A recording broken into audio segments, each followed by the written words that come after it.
அன்பிற்கினிய நேயர்கள் அனைவருக்கும் வணக்கம். நான் உங்கள் சிநேகிதன் மகேந்திரன். இந்திய திரையுலகின் இசை பேரரசி என்று அழைக்கப்படும் ஆஷா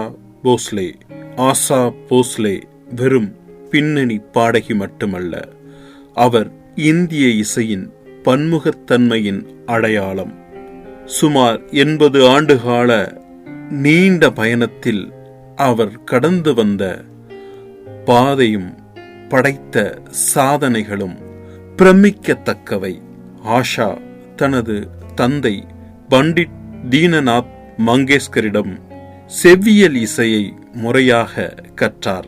1942 தந்தை மறைந்த பிறகு குடும்ப பாரத்தை சுமந்து தனது 10வது வயதில் பாடத் தொடங்கினார்.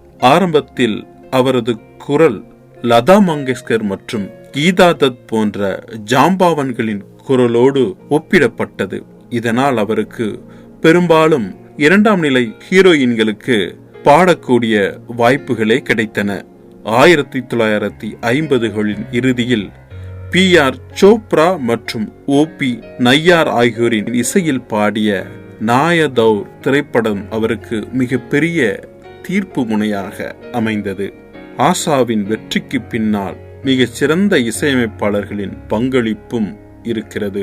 OP நய்யார் ஆஷாவின் குரலில் இருந்த துள்ளலையும் நளினத்தையும் உலகத்திற்கு அடையாளம் காட்டினார். இவர்களது கூட்டணியில் உருவான பாடல்கள் இன்றும் வானொலிகளில் ஒலித்துக் கொண்டிருக்கின்றன. RD பர்மன் ஆஷாவின் குரலுக்கு ஒரு நவீனத்தன்மையை கொடுத்தவர். தம்மரதம், பியாது அப்தே ஆஜா போன்ற பாடல்கள் மூலம் இந்திய இசையில் மேற்கத்திய பாணியை புகுத்தினார் ஆஷா.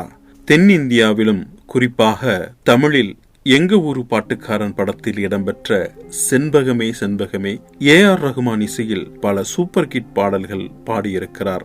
ஆஷா போஸ்லேவின் குரல் எந்த ஒரு குறிப்பிட்ட பாணிக்கும் கட்டுப்பட்டதல்ல.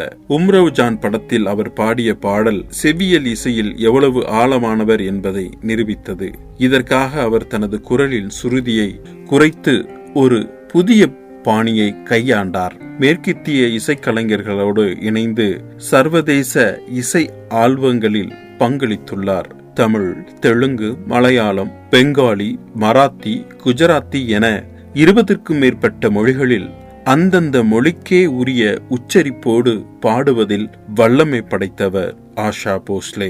2011 இசை வரலாற்றில் அதிக பாடல்களை பதிவு செய்தவர் என்ற அதிகாரப்பூர்வமான அங்கீகாரத்தை பெற்றார்.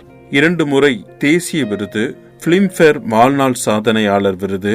ஆஷா போஸ்லே ஒரு சிறந்த சமையல் கலைஞர் என்பதும் குறிப்பிடத்தக்கது.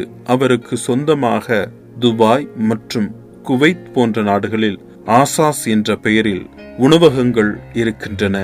சமையல் மற்றும் இசை ஆகிய இரண்டையும் அவர் தனது 2 கண்களாக கருதுகிறார். இசை என்பது ஒரு கடல். நான் இப்போதும் ஒரு மாணவியாகவே அதில் மூழ்கி முத்தெடுக்க முயல்கிறேன் என்பது ஆஷா போஸ்லேயின் தாரக மந்திரம். 90 வயதை கடந்தும் அவரது குரலில் இருக்கும் அதே இளமையும் உற்சாகமும் அடுத்தடுத்த தலைமுறை பாடகர்களுக்கு ஒரு பெரும் பாடமாகும். இசைவானின் துருவ நட்சத்திரம் ஆஷா போஸ்லே. 8 தசாப்த கால இசைப்பயணம், 7 சுரங்களுக்குள் அடங்காத விஸ்வரூபம். மராத்திய மண்ணில் உதித்த மலர், அகிலமெங்கும் மனம் பரப்பிய தேன்குரல். லதா எனும் இமயத்தின் நிழலில் அல்ல, உனக்கென ஒரு தனி சிகரம் படைத்தாய்.